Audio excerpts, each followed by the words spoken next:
Chapter 4. An Enemy Among Us. The orphans gasped and whispered nervously to each other. "Who is it?" Herc shouted. Mr. Flute shook his head. "We don't know," he said. "Can't we find out?" Garrison said. "We are waiting for equipment right now," Mr. Flute said. "When it arrives, we will scan everyone at the orphanage. Then we'll know." "When will it arrive?" asked one of the older girls. "Tomorrow morning," Mr. Flute said. "By then the spy might escape," Herc said, "or kill us all." Mr. Flute laughed. "Try not to worry," he said. "Why, if the spy wanted to kill us, he or she would have already." Mr. Jinx sneezed. He was so angry that Mr. Flute jumped up from his chair and escorted him to their private study. The orphans waited until the meeting room door closed. Then they burst into excited chatter. "How can this be?" Herc whispered. He and Garrison stood next to Tom's chair. "How could someone here be a spy?"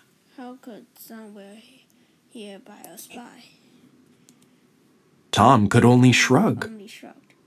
The whole thing was really weird. How could any of the orphans be an Earthling spy?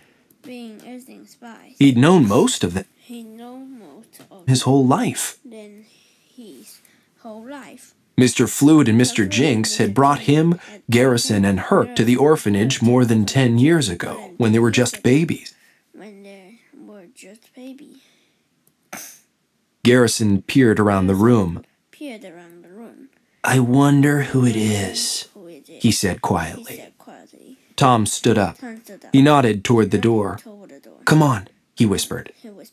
Herc and Garrison nodded back. The three boys quietly left the meeting room. Then they ran through the orphanage's back door. At the shed, they each grabbed a BMX bike. Then they took off.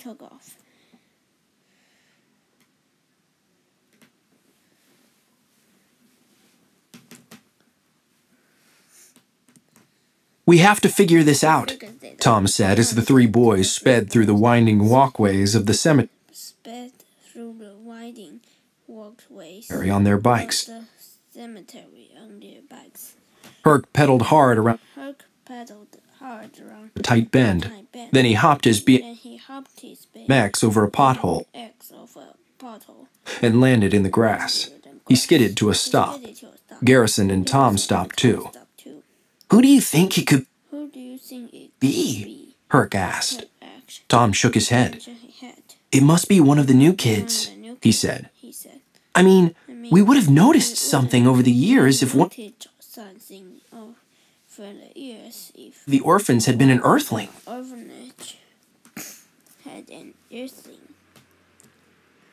"Right?"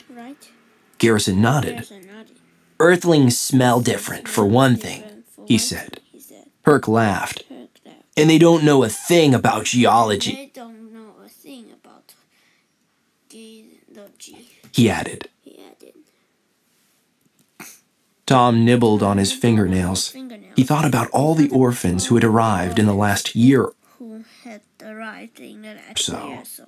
Garrison must have been thinking about the same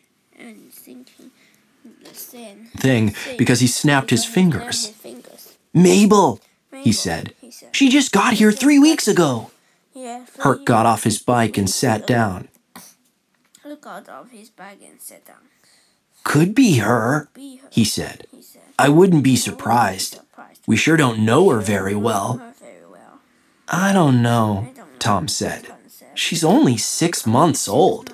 She wouldn't be much good as a spy." "Good point," Garrison admitted. "Maybe it's the boy Mr. Flute brought here last June." "You mean Carl?" Tom asked. "The one who never talks to anyone?" "That's the guy," Garrison said. "He's always listening to his headphones." Maybe that's how he communicates his earthling boss. His earthling bosses. Herc shook his head. Nope, he said. Carl is clean. I've seen him eat.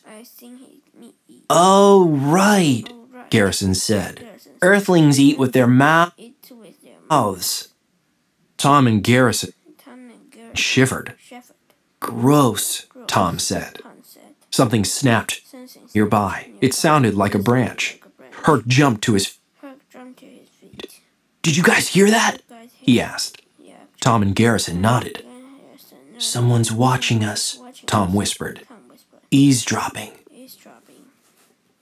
Garrison put his finger to his mouth. Then he tiptoed past Herc toward the bushes along the graveyard's fence. Something rustled in the bushes. He's in there! Garrison shouted. Herc and Tom ran toward the bushes just as a figure came speeding out and ran deep into the cemetery. It must be the spy, Tom said. After him! Chapter